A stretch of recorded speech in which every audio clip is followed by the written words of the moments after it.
todos interesados en un tema que hace una década más sonaba esotérico,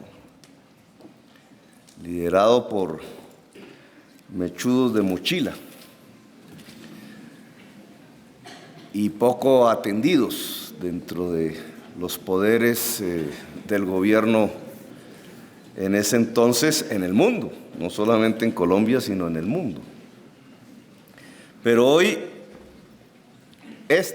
se ha convertido, el tema ambiental, en el problema más grave de la humanidad. Y hoy es difícil encontrar personas que no reconozcan este problema, empezando los que más lo conocen por nuestra niñez. Hoy el sector social, diríamos generacional, más abanderado de la causa de un equilibrio entre la humanidad y su entorno natural y su planeta, es la niñez. Algo que me ha sorprendido, incluso desde la campaña electoral, el año pasado, en los barrios de Bogotá, es encontrar la sensibilidad ambiental ubicada básicamente en los niños y en las niñas de la ciudad. Lo que es un buen dato, porque es ese grupo social, la niñez, quien va a educar realmente a la sociedad bogotana, y supongo que a la colombiana, y supongo que a la mundial, en lo grave de este problema y de la necesidad imperiosa de superarlo. Es grave porque ni más ni menos puede acabar la vida, puede acabar la especie humana. En ningún otro momento, que muchos han sido críticos en la historia de la civilización humana conocida, habíamos estado tan cerca de una extinción como ahora. Precisamente en el momento de mayor fulgor tecnológico, de mayor acumulado de saberes, de mayor globalización, donde la humanidad cada vez más se puede sentir una sola en toda su diversidad, es el momento en donde estamos más cerca de la posibilidad de la extinción de la vida. Y obviamente este tema va a ocasionar, está ocasionando conflictos intensos al interior de las sociedades en el mundo. No por nada, quien pueda leer las noticias que salen de la televisión sobre el mundo, tratar de interpretar esa oleada de noticias, lo que logrará encontrar es que millones y millones de personas salen a las calles a detener las guerras, a detener los procesos de deterioro ambiental, que conflictos incluso armados hoy en diversas partes del mundo tienen ya una lógica que tiene que ver con el conflicto suscitado por el medio ambiente, por el agua, por ejemplo. No se puede ya leer el conflicto en el Medio Oriente exclusivamente a través de las diferencias de culturas y religiones, sino a través del conflicto que representa una población cada vez más grande ante un recurso escaso que es el agua. Y Colombia no es extraña a esta que es la principal causa de preocupación de la humanidad. El ser humano ha ocasionado el cambio climático y el cambio climático puede destruir la vida. Pero no es el ser humano en general. Siempre colectivizamos las responsabilidades políticas, pero en este caso no es exactamente el campesino de Boyacá o nuestro campesino en Córdoba o el pescador en el Océano Pacífico afrocolombiano o el campesino en Vietnam o el pequeño propietario de una tienda en los Estados Unidos, el gran responsable del cambio climático. El gran responsable del cambio climático y por tanto de la peligrosidad sobre la vida, si lo queremos medir en términos de organización política, es la ciudad. No es la nación, gran protagonista de la organización política de la humanidad en el siglo XX y en el siglo XIX. No es la nación. Es la ciudad la que causa el deterioro ambiental. Las grandes ciudades del mundo, unas más que otras, obviamente. Pero si queremos auscultar más el tema de la responsabilidad, que es importantísimo para la solución del problema, porque este es un problema eminentemente político, tiene que ver con el poder.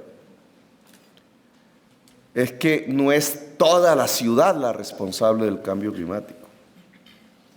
Son los sectores más pudientes de la ciudad. Son los responsables por sus altos niveles de consumo, que obliga a altos niveles de producción, a altos niveles de consumo de materias primas y a procesos tecnológicos que arrojan gases invernadero y otro tipo de gases.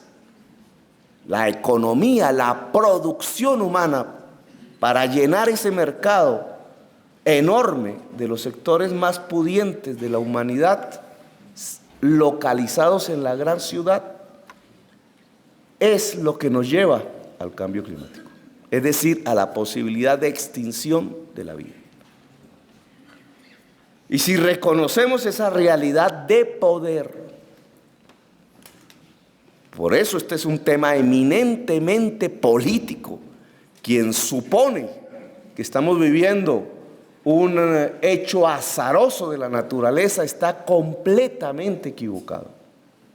Estamos viviendo un proceso que la humanidad construyó en su propia historia y que tiene que ver con unas relaciones específicas de poder que se traducen en el mundo económico a unas relaciones específicas de producción y consumo para atender ese tipo de mercado.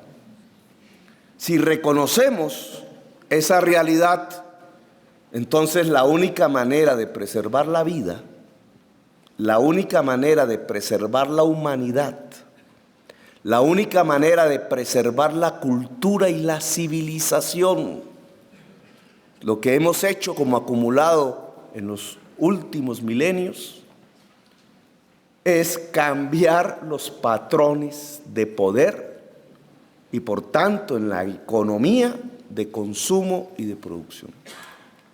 No hay otra alternativa. Todo lo demás son pañitos de agua tibia. En la ciudad de Bogotá nosotros hablamos de la adaptación al cambio climático. Por primera vez un plan de desarrollo en todo el país habla del concepto. Pero adaptarse al cambio climático, liberarle espacios al agua, no dejar expandir la urbanización de la ciudad fuera de su perímetro destruyendo el agua, sea hacia los cerros, sea hacia el norte, sea hacia el occidente, con toda la oposición que eso provoca.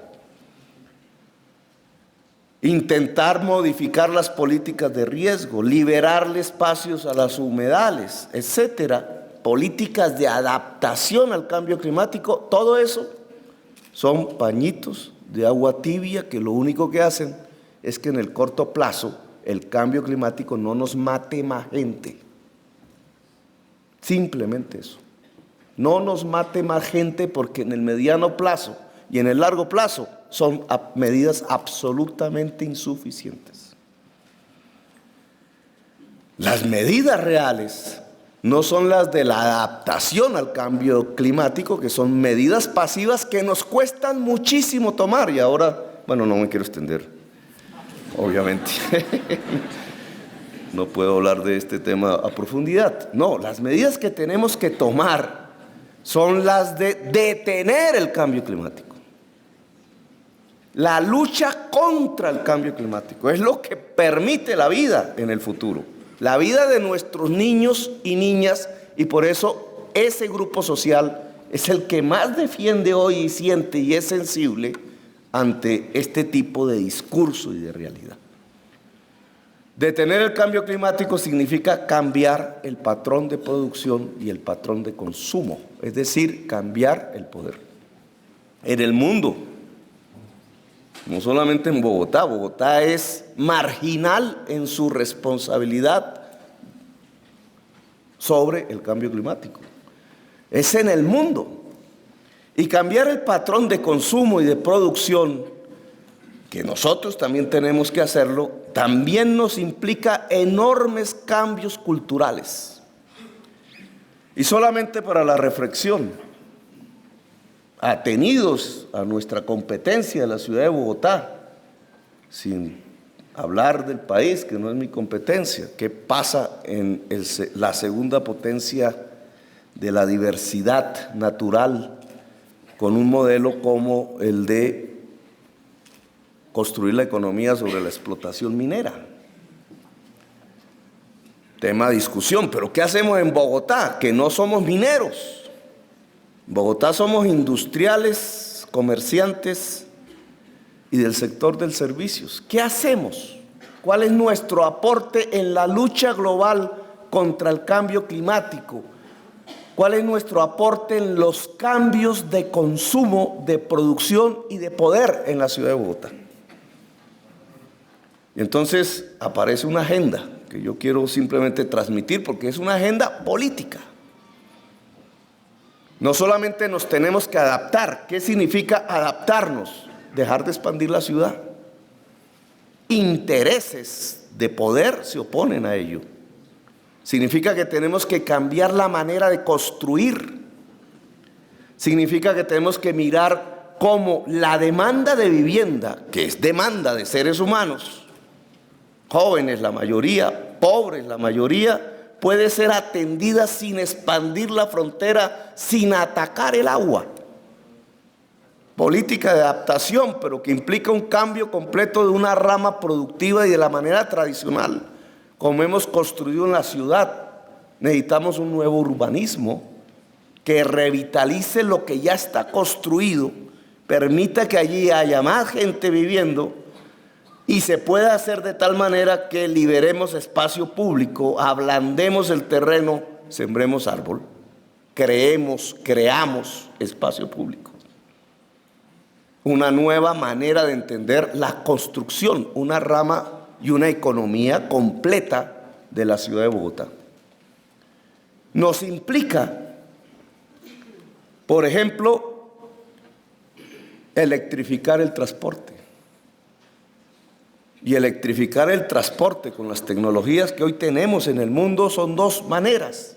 Cambiar el motor a diésel y a gasolina de los buses por motores híbridos y eléctricos, y tener modos de transporte diferente a los buses que sean de energías limpias, es decir, bicicletas y rieles, modos férreos que son 100% eléctricos.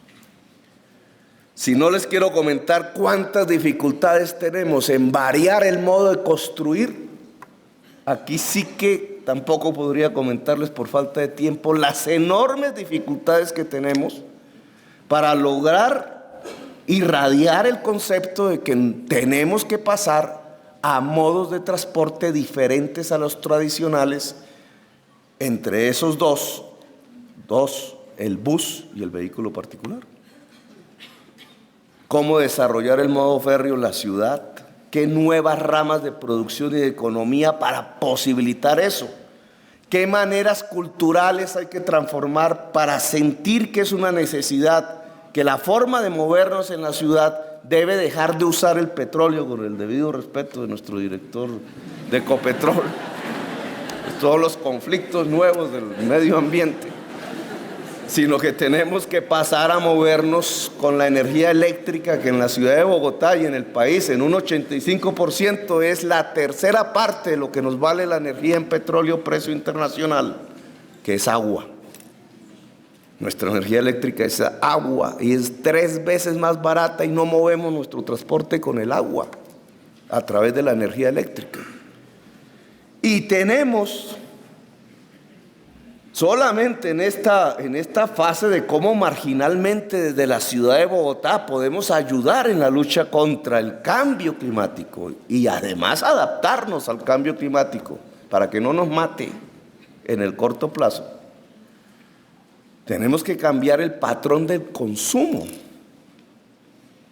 Y no me voy a referir a si cambiamos las camisas en menos tiempo de lo que lo hacemos actualmente, que es la forma de cambiar patrones de consumo,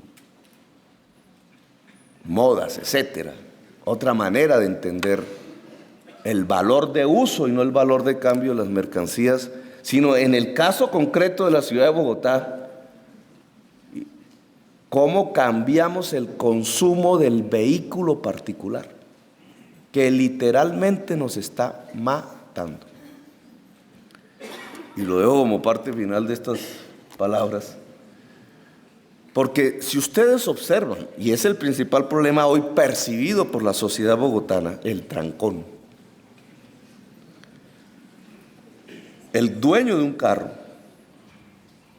recientemente comprado, porque en 4 años se ha duplicado el número de carros en la ciudad de Bogotá, 2 veces. Hace 4 años era la mitad de lo que teníamos. Podrán ustedes observar qué nos va a pasar en 2, 3 años, con TLC incluido, etcétera. Pues la presión política del que compra un carro es automáticamente pedir más vías.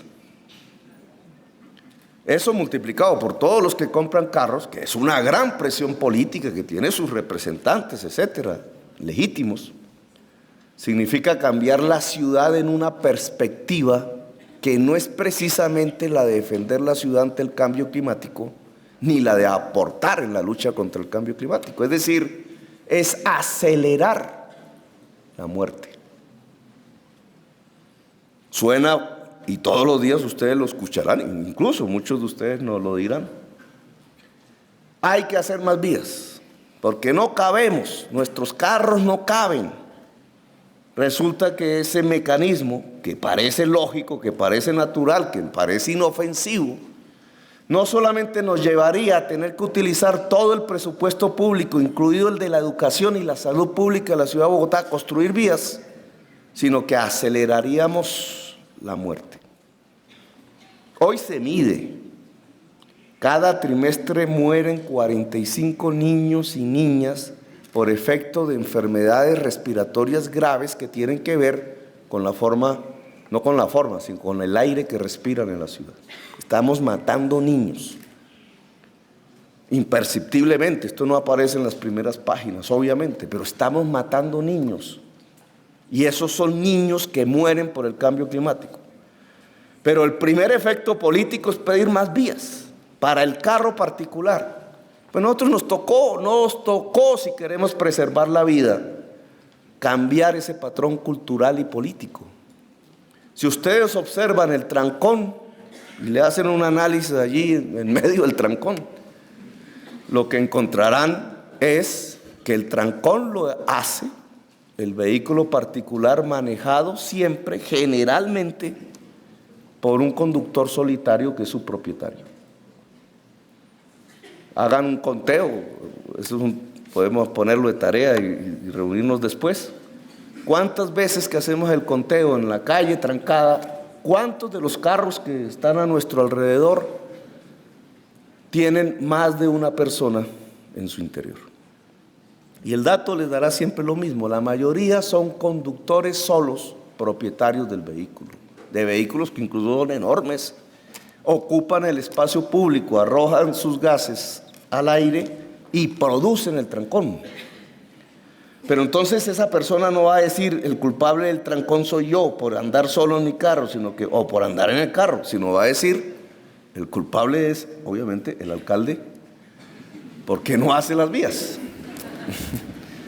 No es una forma de bajarme por las orejas, sino es la forma de pensar que nos puede conducir a una catástrofe, no por el alcalde, sino porque bajo esa presión podemos terminar cediendo a que el objetivo de una ciudad es construir vías y que la ciudad se construye alrededor del vehículo particular, y que si esto se hace en el mundo, simplemente se acabó la especie humana. por el cambio climático. Luego, el consumo responsable, no solamente de la camisa, del traje, de los zapatos, de las cosas que consumimos, es básicamente, en el caso de la ciudad de Bogotá, si queremos luchar contra el cambio climático, es el consumo responsable del vehículo particular. Que si lo pudiéramos hacer a través de un cambio de comportamiento, que significa que en lugar de ir solo en el carro, vaya acompañado. Si es hombre, ojalá de una mujer. Política del amor. Pero simplemente ese, o como quiera, libremente, la política del amor. Pero simplemente ese cambio cultural acabaría el trancón. Pero no solamente acabaría el trancón, nos pondría en la vanguardia de la lucha contra el cambio climático. Un simple cambio cultural. Pero ese simple cambio cultural es un cambio del patrón de consumo. En el fondo es un cambio del patrón de poder de la ciudad. De reconocer que el peatón, que el que va en la bicicleta, que el que se sube al transporte público debe ser privilegiado, porque está aportando con ese tipo de actitud, así no lo sepa, en la lucha contra el cambio climático, y por tanto es un combatiente de la vida. Y que ese cambio cultural, que es difícil, nos toca producirlo en la ciudad de Bogotá, así sea profundamente impopular. Estas son las luchas contra el cambio climático, las nuevas luchas políticas del siglo XXI. Ya no son las de la distribución de la riqueza o las de la distribución de la tierra, que nunca pudimos resolver tampoco en Colombia, y que se acumulan en nuestro conflicto, porque tenemos que resolverlas. Pero ahora aparece otra nueva lucha política fundamental, que es la lucha de la vida versus el consumo irresponsable, es decir, la expansión inusitada del mercado, que básicamente tiene una responsabilidad en las personas que más capacidad tienen de consumo, y que hay que autocontrolar, hay que regular si queremos estar vivos, y que en la ciudad de Bogotá tiene un escenario: el consumo responsable del carro, y por tanto la generación de otras ramas productivas diferentes, como la economía ferroviaria, como la economía de las bicicletas, como la economía de la electricidad sobre la base del agua u otras energías limpias. Es decir, la lucha contra el cambio climático lleva otras oportunidades de mercado diferentes y otras oportunidades de empresariado y de asociaciones productivas laborales diferentes. Abre otras oportunidades. Nicolás Georgescu-Roegen, que es uno de mis economistas preferidos, olvidado, porque él era un rumano que se escapó del socialismo soviético en Rumania, fue a parar a Nueva York, y allá en Nueva York se le ocurrió escribir contra el mercado, es decir, volvió a ser exiliado. No se ganó, creo que no se ganó ningún premio Nobel, murió hace poco, pero fue el primer economista en escribir unos libros difíciles, porque ni más ni menos él estaba intentando ligar la economía a la física. Pues lo que descubrió fue las leyes, cómo en la economía operaban las leyes de la termodinámica y la famosa segunda ley. Es decir, que la economía es un acelerador de la destrucción de la vida. Eso fue lo que escribió él.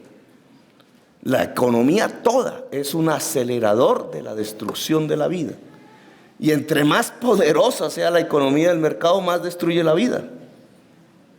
Sus escritos quedaron allí, hay una traducción en español, hoy cada vez es más famoso, porque lo que escribió, que nada tenía que ver con el marxismo ni con el neoliberalismo, ha terminado siendo un sustento teórico de lo que hoy estamos viviendo. Pues bajo ese tipo de concepción, lo cierto es que toda rama productiva diluye el calor, es decir, permite la muerte, toda. Pero hay unas ramas productivas que lo hacen de manera más acelerada que otras. Y por tanto, una parte del arte de la economía verde, que ahora se llama así, consiste en desestimular las ramas de la economía que más aceleran el deterioro ambiental, entre esas el petróleo, doctor, y prohijar las ramas de la economía que, aunque aceleran el deterioro, lo hacen en menor proporción. Y esas ramas de la economía, en el caso de la ciudad de Bogotá, tienen que ver con la movilidad eléctrica, con la movilidad en bicicleta, con el nuevo urbanismo ambiental, con el cambio de los patronos de consumo y fundamentalmente con el cambio de nuestros patrones y modelos culturales que necesariamente implican cambios de concepción política y de concepción del poder en la ciudad de Bogotá, si queremos que esta ciudad, como yo lo quiero, sea vanguardia mundial en la lucha contra el cambio climático, el principal problema que hoy la humanidad tiene para poderse mantener con vida en el planeta. Gracias, muy amables.